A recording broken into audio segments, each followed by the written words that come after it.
Welcome to the Benwood Johnson podcast. You can visit Dr. Johnson's blog at benwoodpost.com. Dr. Johnson's works can be found at drbenwoodjohnson.com. You can also support Dr. Johnson on Patreon, the link to which is in the description.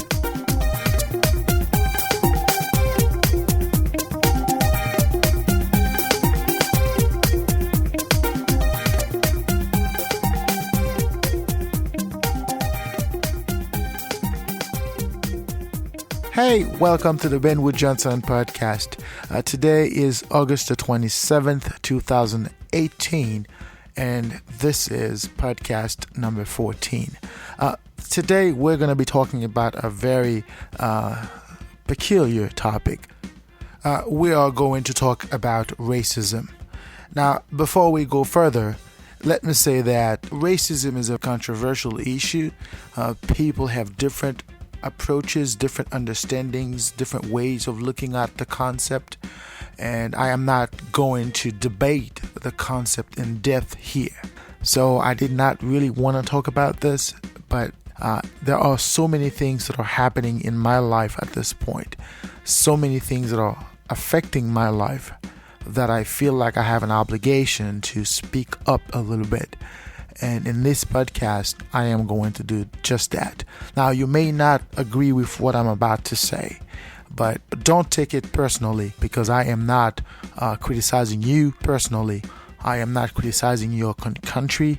I am not criticizing your community, but I am talking about those who have one way or another targeted me or targeted my family, and at this point I feel like I have to say something in public. So that's what this podcast is about.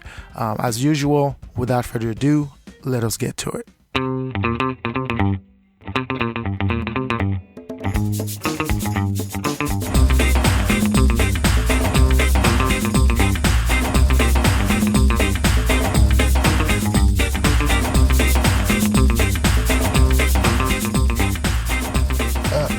Today, we're going to talk about a very controversial topic. The reason this topic is controversial, it is not necessarily because it is an inherent controversial issue or an inherent contested issue.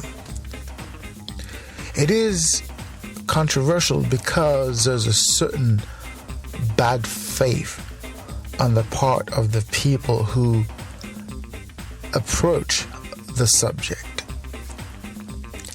There is, for the most part, a reluctance to admit the obvious.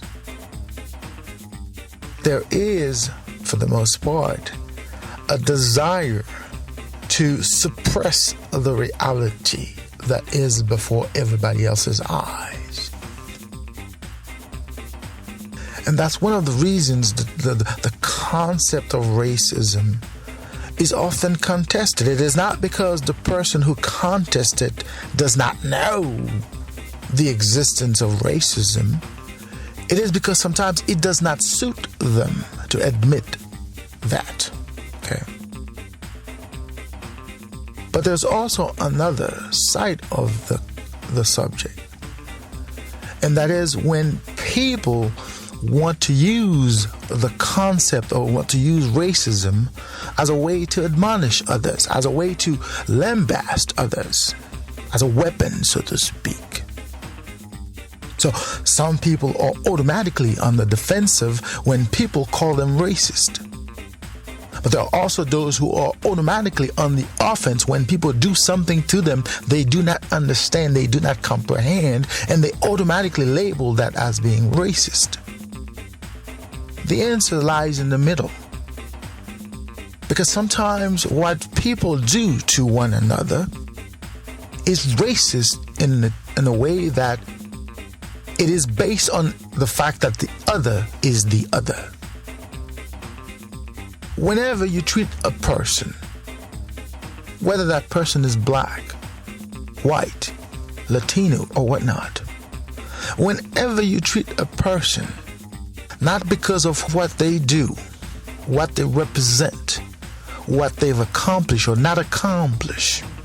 Whenever you treat somebody in this regard, you automatically put yourself in a position where your behavior could be understood as racist.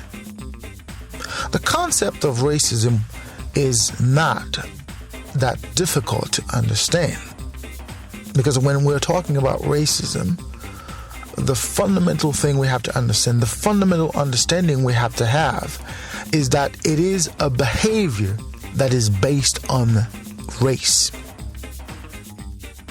Now, this brings us to the logical question, that is, what is race? Now, there are many schools of thought on this. Some believe that race is a denomination within the human species, and that denomination is based on skin tone, skin color, physical shape, types, or what we call the phenotype of the individual. Okay. So based on that logic, somebody who happens to look different from another is of a different race of the other. Of course, it is a fallacious way of looking at it. It is a fallacy in and of itself, but this is one way of looking at the term race. Okay? The other way, which is the way I am more inclined to look at the term, is by looking at race within the confound of the human race itself, within the confound of humanity. By that logic, if you are a human being, if you are a humanoid, whether or not you have a particular physical characteristic, if you are a human being, you fall under the category of the human race.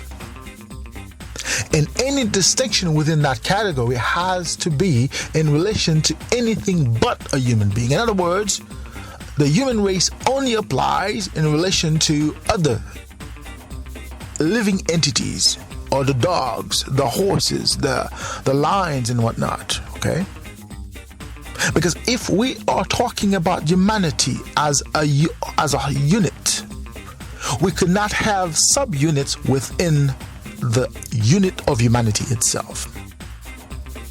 And I think somehow, somewhere, the former definition, which is the definition that includes particularities of the human species in terms of physical nuances, physical differences as subcategories of humanoid, that understanding has led to our misunderstanding of what racism is.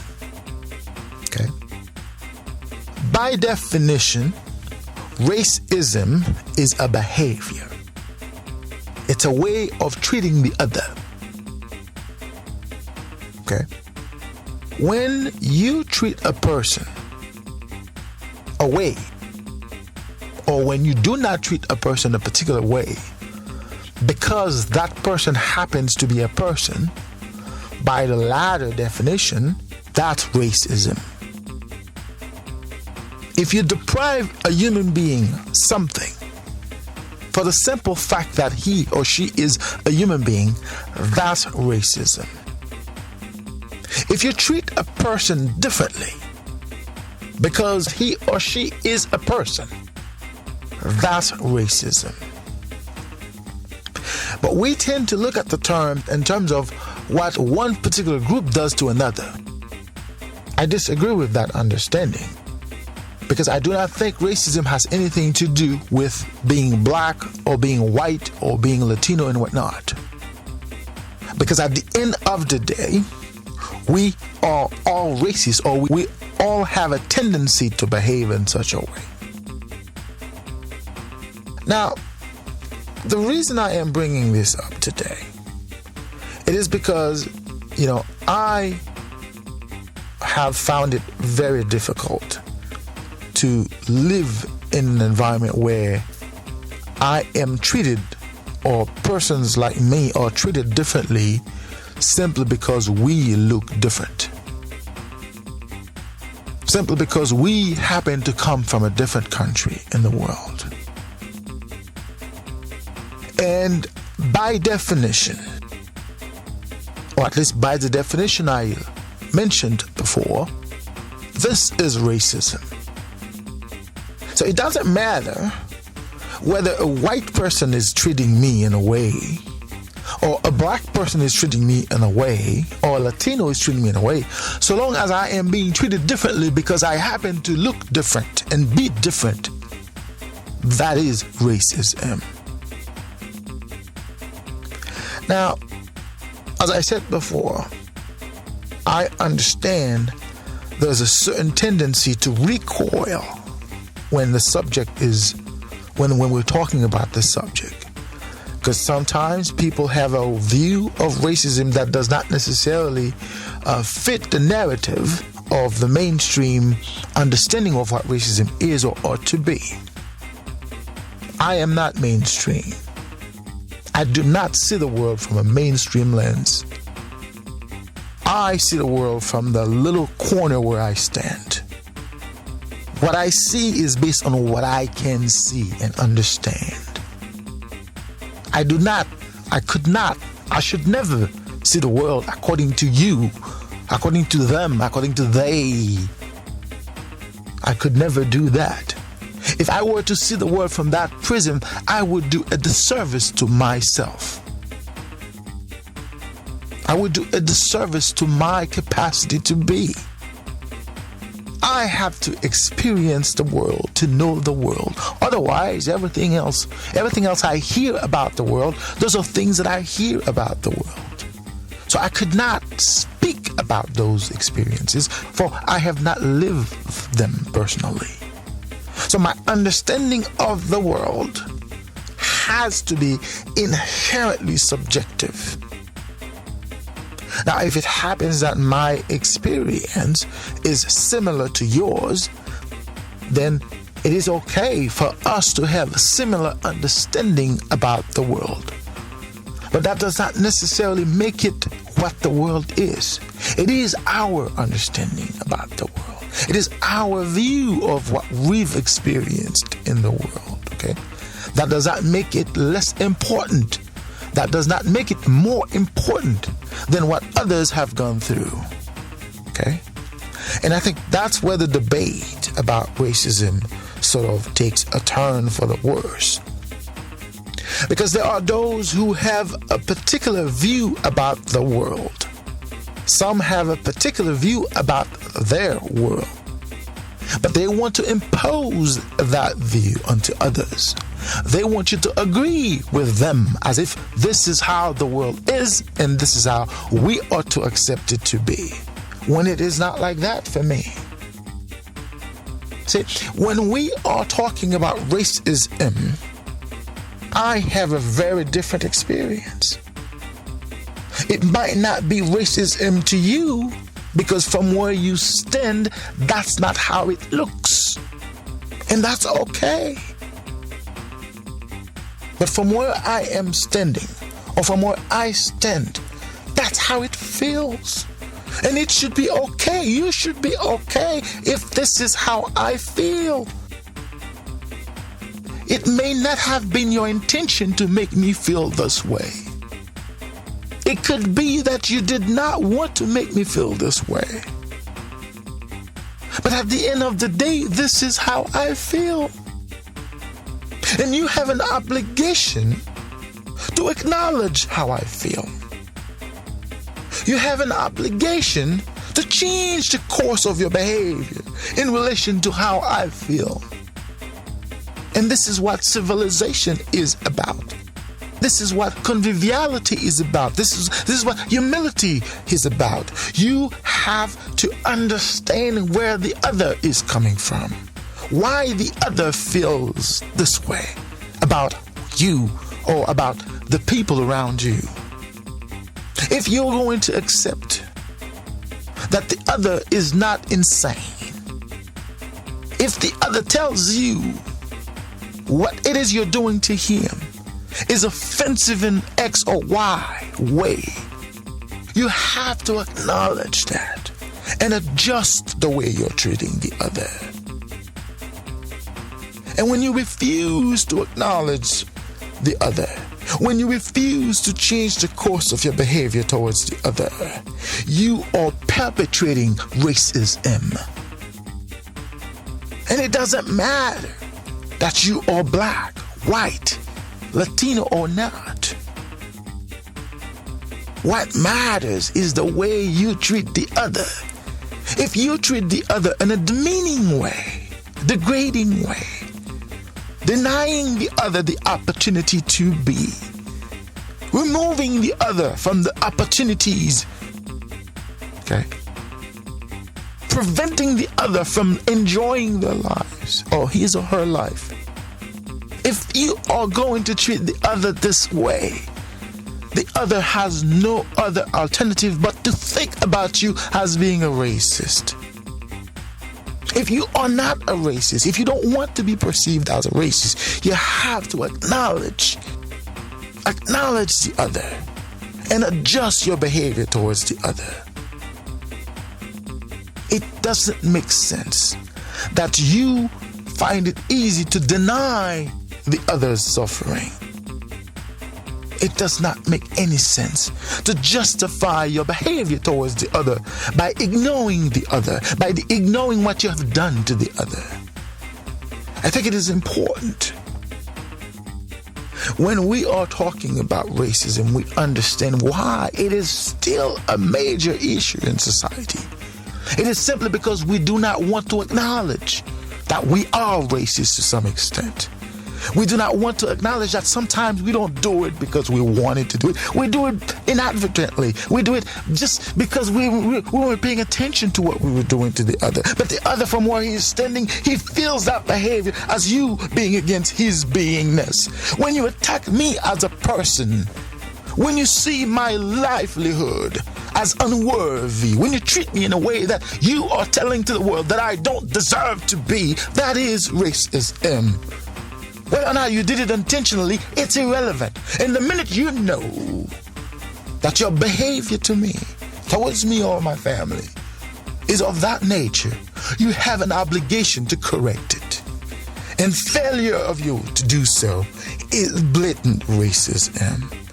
You could tell me all the reasons in the world for your behavior. You could explain to the world why you do or didn't do. But at the end of the day, if your behavior is affecting the other in a way that is demeaning, degrading, humiliating, that is racism. Now, we could debate as to when, how, or the degree of the racism, but we could not debate the existence of it because it is the way a human being treats another. So long as you treat the other because he is the other, that is racism. Now, I understand that this is a peculiar conversation we are having today. And quite frankly, this is not a conversation that I wanted to have, especially knowing the nature of social media these days. When people don't agree with what you have to say, they immediately censor you. What you have to say has absolutely no value because they don't happen to agree with it. So I would not have taken this conversation here. But I have no choice. As a man of color, living in America for about 20 years now, I feel like I am living in hell. As a man of color, living in America for almost 2 decades, I feel like I am living in hell. The way people treat me, the way they treat my family, is nothing short of racism. Of course, they could deny it, and they do have a right to deny it. They do have a right to deny, but I also have a right to acknowledge it.